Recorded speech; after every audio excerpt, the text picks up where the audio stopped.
Hello जी, good evening. कैसे हैं आप सब? आई होप आप सब अच्छे होंगे, खुश होंगे, स्वस्थ होंगे। मैं पूनम एक बार एक नए व्लॉग में फिर से आपका स्वागत करती हूँ। और अभी तक अगर आपने मेरा चैनल सब्सक्राइब नहीं किया है तो प्लीज़ रिक्वेस्ट है आपसे, चैनल को सब्सक्राइब कीजिए और वीडियो को लाइक कीजिए एंड थोड़ा सा आप सपोर्ट कर दीजिए। मुझे आपके सपोर्ट की बहुत ज़्यादा ज़रूरत है। और काफ़ी कमेंट आ रहे हैं, काफ़ी लोग सपोर्ट कर रहे हैं और काफ़ी लोग सब्सक्राइब कर रहे हैं, तो मुझे बहुत ज़्यादा खुशी हो रही है। और आप सब लोगों को दिल से धन्यवाद देना चाहूँगी, मतलब थैंक यू बोलना चाहूँगी कि आप लोग मुझे इतना पसंद कर रहे हो, मेरे व्लॉग देख रहे हो, मेरी वीडियो को देख रहे हो और मेरी जो कहानी है उसको थोड़ा सा समझने की कोशिश कर रहे हो। तो चलिए मैं आपको आगे बताती हूँ क्या हुआ। अभी देखते ही देखते मेरी मतलब 1 साल और कंप्लीट हुई, मैं हुई 15 साल की। और 15 साल की होने के बाद जब मेरा दोबारा से 8वीं का रिज़ल्ट आया तो मेरा रिज़ल्ट फिर से वही आया जो पहले आया था। मैं दोबारा से फिर से फ़ेल हो गई। बहुत ज़्यादा बोलते ना, आज अगर अब मैं आज वाला जो मेरा दिमाग है ना, जब मैं सोचती हूँ तो ये लगता है कि वो सबसे बड़ी बेवकूफ़ी थी मेरी, सबसे बड़ी बेवकूफ़ी थी। क्योंकि मेरे को समझ में ही नहीं आया था कि उस टाइम अगर मैं फ़ेल हो गई तो मुझे कोई फ़र्क नहीं पड़ा था, कोई प्रॉब्लम नहीं हुई मुझे।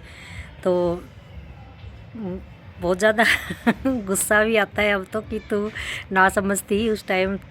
थोड़ी बहुत अगर मैं कोशिश करती और थोड़ी बहुत अगर मैं पढ़ाई पे ध्यान देती तो शायद मैं 10th क्लियर कर लेती, लेकिन ऐसा कुछ भी नहीं हुआ। मैंने 8वीं क्लियर की और 8वीं क्लियर हुई नहीं और फ़ेल हो गई। फ़ेल होने के बाद अब सब फिर से मम्मी ने सोचा चलो एडमिशन करा दूँ, लेकिन मैंने मना कर दिया कि मैं अब चाहे कुछ भी हो जाए मैं नहीं पढ़ूँगी तो नहीं पढ़ूँगी।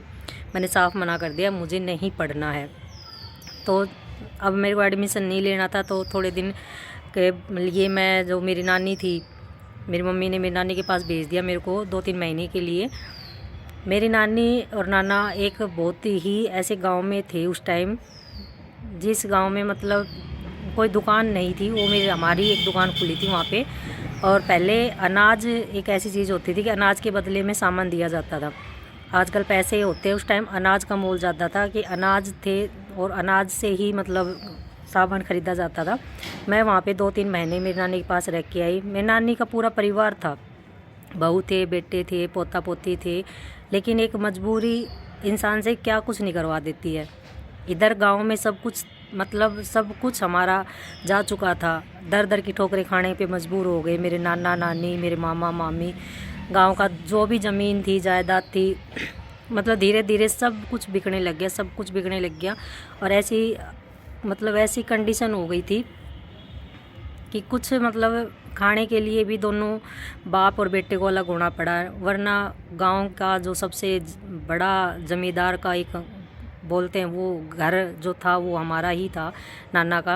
और इधर अब ऐसी कंडीशन हो गई कि उधर नाना कमा रहे थे, इधर मामा की कंडीशन कमा भी रहे थे, ना के बरोबर था वो सब कुछ। लेकिन एक बोलते हैं ना कि पूरा परिवार अगर साथ में रहता तो कितना कुछ होता, साथ मिल के कमाते खाते। लेकिन वो कंडीशन थी कि ऐसा कुछ हुआ नहीं। और मेरे नाना नानी मजबूरी में बुढ़ापे में जो बोलते हैं ना, वो बेटे बहू से अलग हो गए और वहाँ अलग से रहने लग गए। तो मैं वहाँ पे 2 महीने रह के आई। वहाँ से भी मतलब कितने दिन रहती, वहाँ से भी आ गई। फिर मम्मी ने सोचा सिलाई कर ले। अब सिलाई कर रही थी, बस ज़्यादा से ज़्यादा 15 दिन ही हुए थे मेरे को सिलाई पे जाते हुए कि एक घर में ऐसी एक कहानी हो गई कि जिसकी वजह से मेरे को यहाँ से घर छोड़ के जाना पड़ा। हुआ ये कि मेरी जो मौसी आई थी दिल्ली से, वो आई थी हमारे यहाँ मामा जी का समाचार लेने की। मामा जी की तबीयत ख़राब हो रही थी तो मेरी मौसी आ गई थी मिलने के लिए।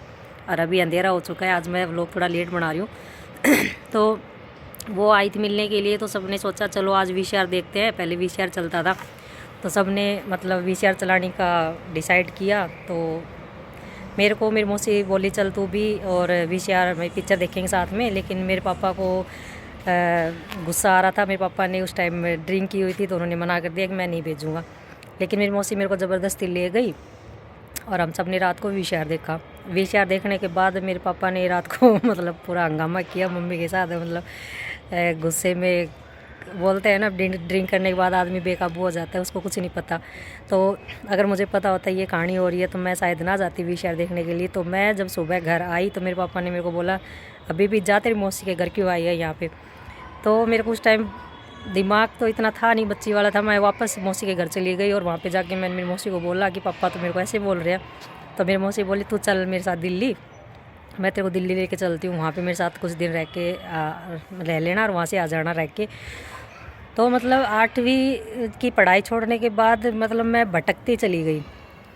अब कभी कहीं एक बार मेरे को भेजा गया, मेरी जो छोटी वाली मौसी है वहाँ उनकी रिश्तेदारी में पता नहीं कहाँ भेज दिया, वहाँ रहने चली गई।